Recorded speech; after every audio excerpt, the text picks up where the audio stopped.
It started with a single omission, quiet, deliberate, and buried deep within a document no one was supposed to question. But when aides close to King Charles III began noticing a name that should have been there and wasn't, the silence inside the palace turned deafening, because this wasn't just any name, it was Queen Camilla, and what followed would shake the very structure of royal power itself. Before we go deeper into what this really means for the royal family, make sure to subscribe so you don't miss a single update. At first, it moved quietly, almost invisibly, through the corridors of royal administration. A newly signed decree, formal, polished, stamped with authority, began circulating among senior palace aides. On the surface, nothing appeared unusual. Documents like these were part of the monarchy's lifeblood, shaping decisions that rarely reached public view. But then came the pause, a hesitation, a second look, because someone was missing. It was not the kind of oversight that could be brushed aside. It was too precise, too specific, too deliberate to be ignored. Those closest to the process did not react with panic, not immediately. Instead, there was a subtle shift in tone. Conversations lowered, eyes avoided direct contact, the kind of silence that does not come from confusion, but from understanding something has gone very, very wrong or very, very intentional. Reports suggest that senior aides quietly flagged the omission, passing the document between trusted hands, each one arriving at the same unspoken conclusion. This was no clerical error. It was something far more controlled. And then, almost as quickly as the concern surfaced, it was contained. Instructions came down calm, firm, unmistakable. Do not question, do not discuss, do not escalate. The palace, an institution built on discipline and hierarchy, responded exactly as it always had under pressure, with silence. But this silence carried weight, because behind it lingered a question no one dared to voice aloud: who had the authority to remove a name so central, so powerful, from a decree of this magnitude? Whispers began to take shape, cautious at first, then sharper as they spread through inner circles. It was said that Princess Anne had been present during the final discussions. That detail alone changed everything. Known for her unwavering commitment to duty, her presence suggested not chaos, but calculation, not oversight, but enforcement. And if she had been there, then this decision had not been made lightly. Meanwhile, those watching from the outside began to sense the shift. Royal observers, long attuned to even the smallest changes in tone or timing, noted a growing tension among senior figures. Engagements felt different. Appearances carried an undercurrent that could not quite be explained, but certainly could be felt. Something had shifted behind palace walls, and whatever it was, it had not yet fully revealed itself. Inside, however, the reality was already settling in. The omission had been seen, recognized, understood, and perhaps most importantly, it had been allowed. Because in a system where every word is reviewed, every name verified, and every document scrutinized, nothing of this scale happens by accident, which meant the truth was far more unsettling than a simple mistake. Because the omission wasn't a mistake, it was the result of a decision that had been building behind closed doors for far longer than anyone realized. Long before the name vanished, the document itself had already been marked as one of the most sensitive royal instruments in years, a decree tied not just to authority, but to legacy, control, and the future of the monarchy. By the time it reached the inner administrative circles surrounding King Charles III, it was already carrying a weight that few documents ever do. This was not routine paperwork. It was the kind of decree that quietly redraws boundaries: who holds influence, who has access, who remains central to the institution, and who, without warning, is pushed to its edges. In the monarchy, power is rarely displayed through loud declarations. It is embedded in signatures, sealed in language, and enforced through documents that never need to explain themselves. And this one, according to those familiar with its structure, carried exactly that kind of authority. For centuries, royal decrees have operated as the monarchy's most controlled weapon. Under past sovereigns, these documents were not just administrative tools, they were instruments of transformation. They defined succession, restricted access, granted privileges, and, at times, erased them entirely. From the era of Queen Elizabeth II to the present day, such decrees have acted as silent architects of power, shaping the monarchy from within while the public remained focused on what appeared on the surface. which is why every name included in such a document matters. And more importantly, every name excluded matters even more. Because within the palace system, a name is not just an identity, it is a position, a signal, a declaration of relevance. Inclusion confirms alignment with the institution's core structure. Exclusion, however, carries a far more complex message. It does not shout, it does not explain, but it alters perception instantly. And when that absence involves someone as central as Queen Camilla, the implications stretch far beyond a single document. It raises questions about authority, influence, and the delicate balance that holds the monarchy together. Speculation began almost immediately among those who understood the stakes. Some suggested the decree could be tied to internal governance and effort to tighten control over decision-making structures. Others pointed toward property and legacy assets, areas where authority has always been fiercely protected. There were even quiet discussions about titles and access, about who holds the right to stand within the monarchy's most protected circles. None of it was confirmed. None of it needed to be, because the nature of the document itself was enough to signal that something significant had shifted. What made it even more striking was the level at which it had been handled. Reports indicate that legal advisors were involved from the earliest stages, not as observers, but as active participants. That detail alone suggested careful planning, not reaction. Every word, every clause, every inclusion, and every omission would have been reviewed with precision. Nothing left to chance. Nothing left to interpretation within the system itself, even if the outside world was left to speculate. And yet, despite all this control, there were subtle signs that the ground had been shifting long before the decree was finalized. Conversations had grown more guarded. Alignments within the royal structure had begun to evolve.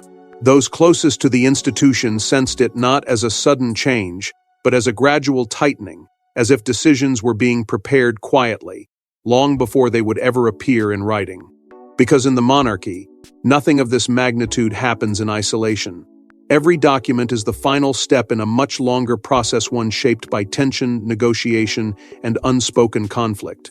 And this decree, for all its silence, carried the unmistakable mark of something that had been building beneath the surface for weeks, perhaps even months. But to understand why one name was removed, you have to look at what had been unfolding behind palace walls in the weeks leading up to that moment. In the days before the decree was finalized, something shifted, something subtle, but unmistakable. Meetings grew longer, conversations grew quieter, and certain faces began appearing where they hadn't before. What had once felt like a controlled, predictable rhythm inside the palace began to stretch under pressure. Those closest to the inner workings of the institution noticed it first not through announcements or official changes, but through patterns that no longer aligned.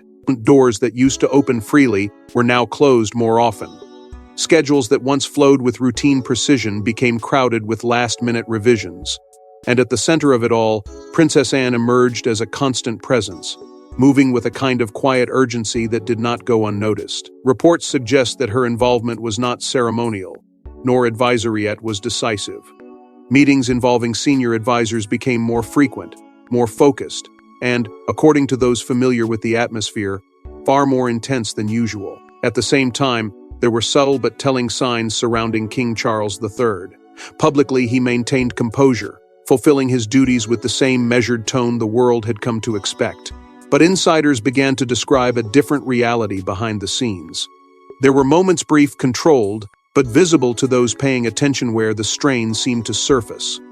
Not dramatically, not openly, but enough to suggest that the weight of what was unfolding had begun to press heavily against him. And in a system where even the smallest deviation carries meaning, that strain became impossible to ignore. Beneath the surface, a deeper divide was beginning to take shape. It was not loud, and it was not declared, but it was there. On one side stood those committed to preserving the traditional structure of the monarchy, its hierarchy, its discipline, its carefully guarded boundaries. On the other, a quieter push toward influence that felt less bound by those same constraints.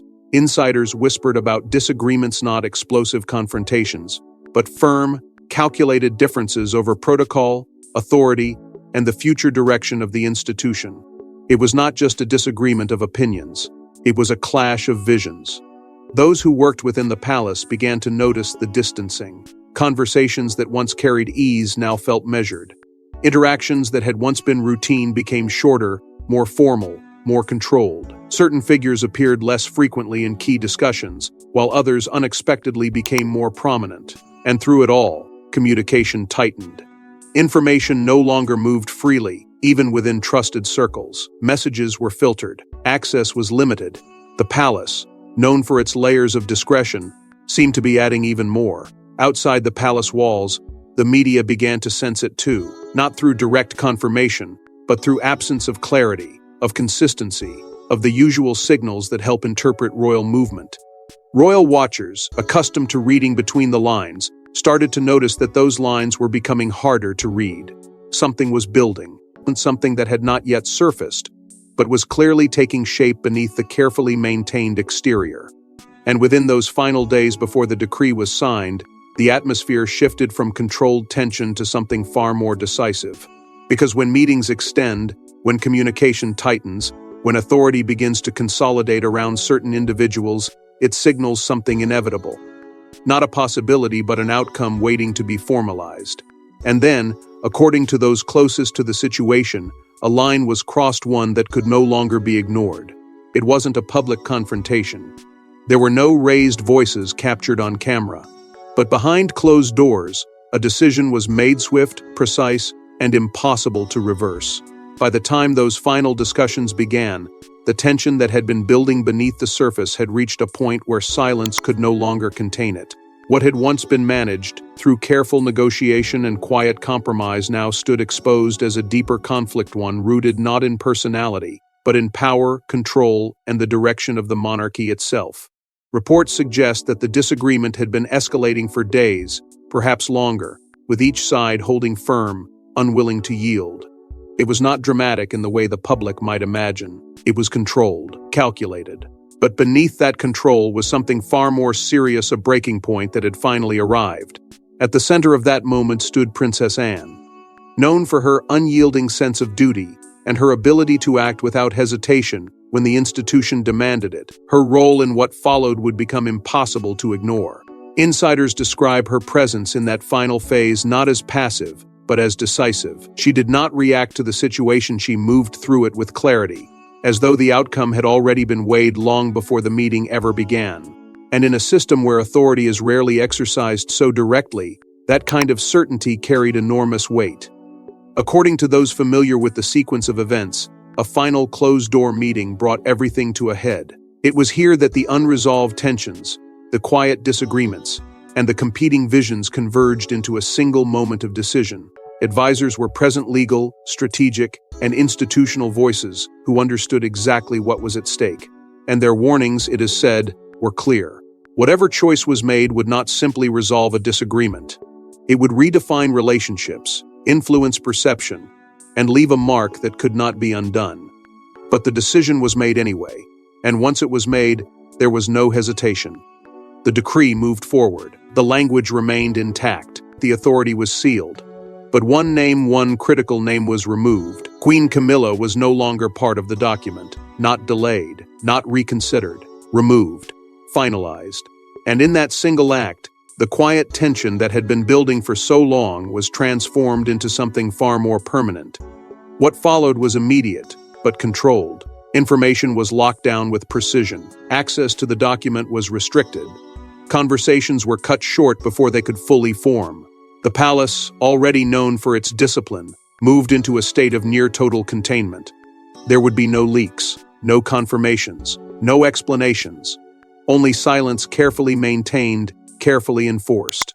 Yet behind that silence, the reaction was impossible to fully suppress. Staff who had spent years within the system, accustomed to its rhythms and its rules, found themselves confronting something entirely different. Not confusion, but shock. Not chaos, but the realization that a line had been crossed. A decision had been made that could not be quietly absorbed or easily explained. It was too significant, too deliberate, too revealing. Because in the monarchy, decisions of this magnitude are never isolated. They are signals, indicators of deeper shifts that rarely surface so clearly. And this one, for all its quiet execution, spoke volumes. Not just about what had happened, but about who now held the power to make it happen. But the real shock wasn't the decision itself, it was what it revealed about the shifting balance of power inside the monarchy. This was never just about a name on a document.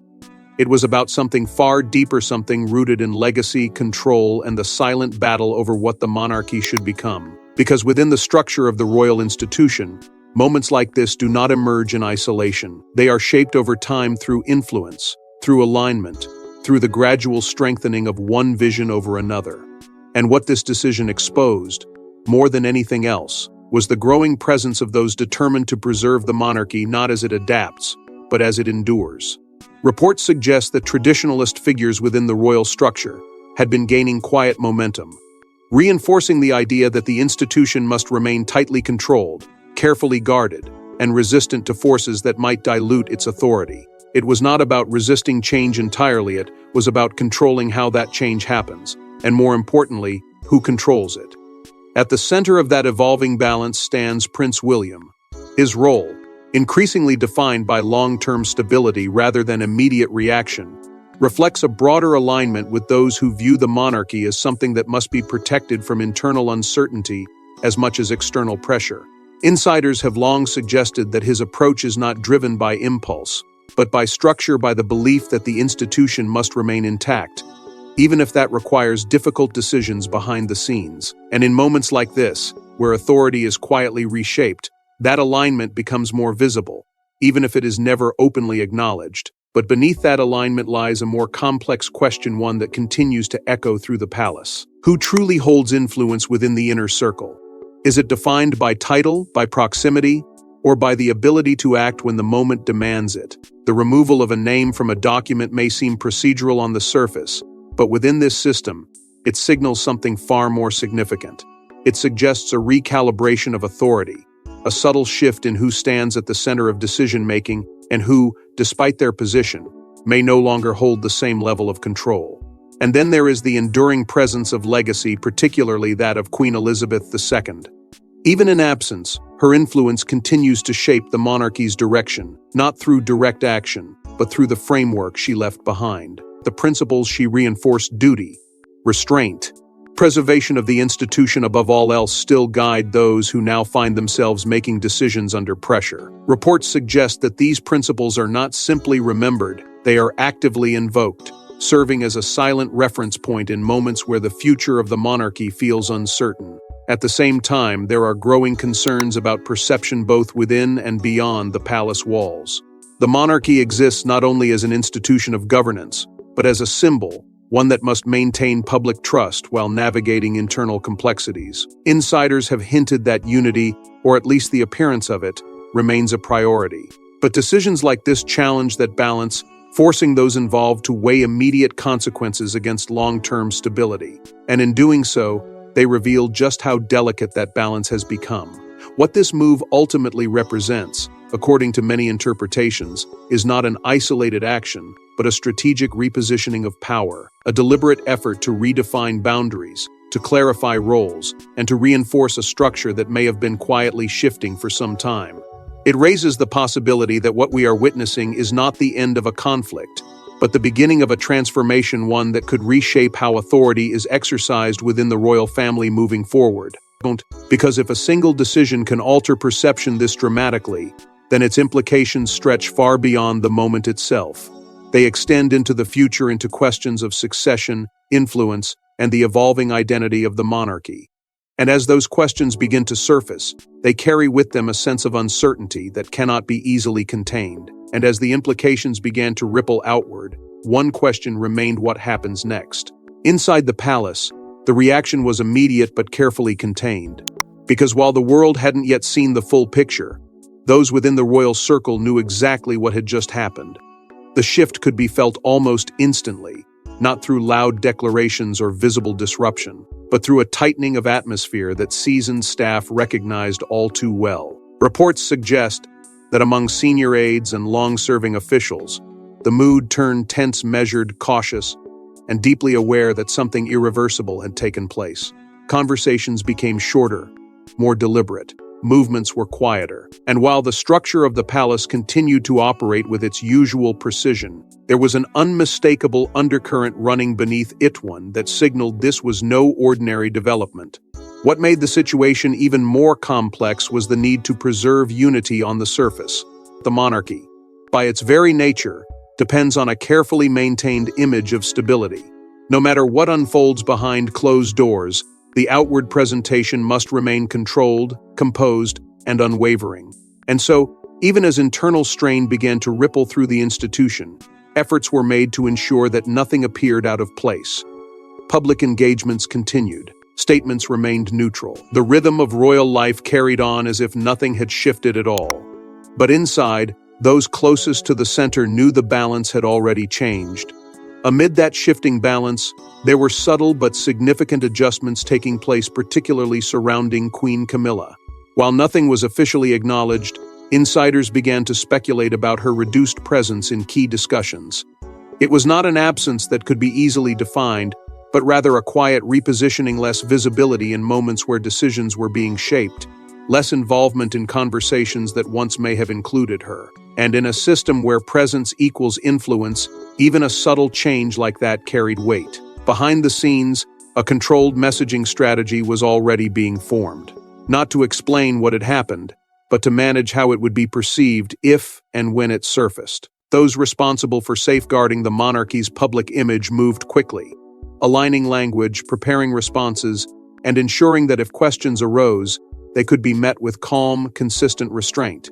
It was not about revealing the truth, it was about guiding the narrative without ever confirming it. At the same time, senior members of the royal family began adjusting roles and responsibilities in ways that appeared almost seamless to the outside world. Engagements were redistributed, appearances recalibrated. The structure adapted quietly, absorbing the impact of the decision without drawing attention to it. But within those adjustments lay a deeper reality, the acknowledgement that something fundamental had shifted, and that the institution was already moving to stabilize itself around that shift. Outside the palace, however, the silence only intensified curiosity. Media outlets, though lacking official confirmation, began to sense the tension through absence of clarity, of direct answers, of the usual signals that accompany significant royal developments. Speculation grew, carefully worded but increasingly persistent. Royal watchers around the world, attuned to even the smallest changes, began piecing together fragments, searching for meaning in what was not being said. And with each passing moment, the contrast became sharper. Inside the palace, control, and outside, growing intrigue. A story not yet told, but already taking shape. Because in the absence of explanation, interpretation begins to fill the space, and once it does, it becomes far harder to contain. But even as the palace tried to contain the story, the truth was already beginning to surface in ways no one could fully control. No announcement, no denial, just silence. And in the world of the monarchy, silence often speaks louder than anything else, because silence, in this context, is never empty. It is deliberate. It is calculated, and most importantly, it is powerful. In the days following the decision, there was no effort to clarify, no attempt to correct the growing speculation, no visible move to reassure the public that everything remained unchanged. Instead, the palace held its position calm, composed, and completely quiet, and that quiet began to echo far beyond its walls. Reports suggest that this absence of response only intensified the questions, drawing more attention than any statement ever could. Because when the monarchy chooses not to speak, it is rarely because there is nothing to say, it is because what remains unsaid carries far greater weight. For those familiar with royal history, this pattern was not unfamiliar. Silence has long been used as a form of control during moments of internal tension. When conflicts arise that cannot be publicly acknowledged without risking the institution's stability, the response is not confrontation, it is containment. Over time, this approach has become part of the monarchy's identity, a way of maintaining authority without exposing vulnerability. And in situations like this, where the implications are layered and complex, silence becomes both shield and signal at the same time. Analysts and observers began to interpret the absence of explanation as something intentional, not avoidance but messaging, a message that did not need to be spoken aloud because it was already embedded in the decision itself. The omission, the controlled reaction, the lack of clarification, all of it began to form a narrative that felt less accidental and more strategic. Some suggested that the silence was meant to reinforce authority, to demonstrate that the institution could act decisively without needing to justify itself. Others viewed it as a protective measure, a way to prevent further escalation while the internal balance adjusted. Either way, the message was being received, even without words. Beyond the analysts, the public began to feel the shift as well. Questions surfaced, not just about what had happened, but about what it meant. Why would such a significant decision be left unexplained? What did it reveal about the relationships within the royal family? And perhaps most importantly, what did it suggest about the future direction of the monarchy? These questions did not come with answers, but they did not disappear either. They lingered, growing stronger in the absence of clarity. Meanwhile, media outlets found themselves navigating a delicate line. Without official confirmation, every report had to be carefully framed, every detail presented with caution. The story was there, but it could not be fully told. And so it existed in fragments, observations, interpretations, carefully worded suggestions that hinted at something deeper without ever crossing into certainty. This careful navigation only added to the tension, reinforcing the sense that something significant was unfolding just beyond full visibility. At the heart of it all was a growing divide, one that could no longer be easily dismissed. On one side, the public image of unity, stability, and continuity. On the other, a private reality that appeared far more complex, far more uncertain. The monarchy has always relied on this balance, maintaining its strength through control of perception. But moments like this test that balance, revealing just how fragile it can become when silence is pushed to its limits. And as the silence stretched on, it began to transform. No longer just a lack of response, it became something else entirely, a space where meaning could be interpreted, where assumptions could take root, where the truth, whatever it may be, could begin to emerge in ways that no official statement could ever fully contain. Because in the end, silence isn't the absence of truth, it's often where the truth begins to take shape.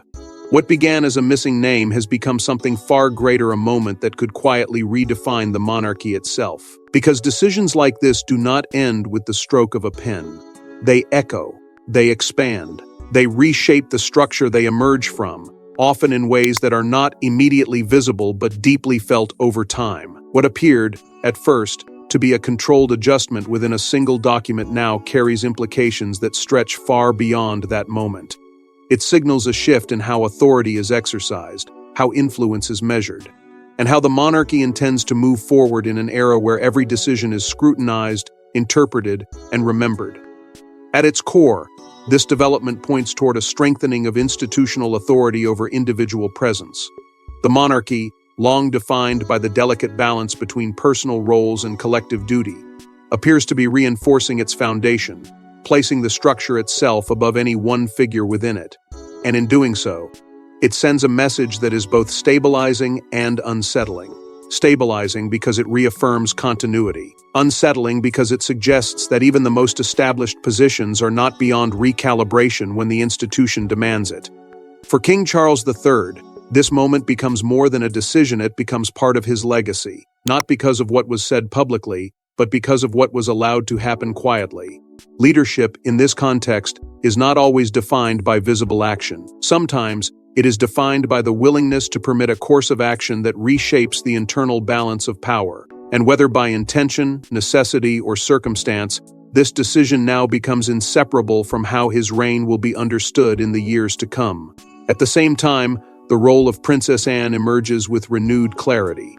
Long regarded as a figure of consistency and discipline, her presence within this moment reinforces a deeper narrative, one where stability is not maintained through hesitation, but through decisive, controlled action. Reports and interpretations continue to suggest that her influence was not only present, but pivotal.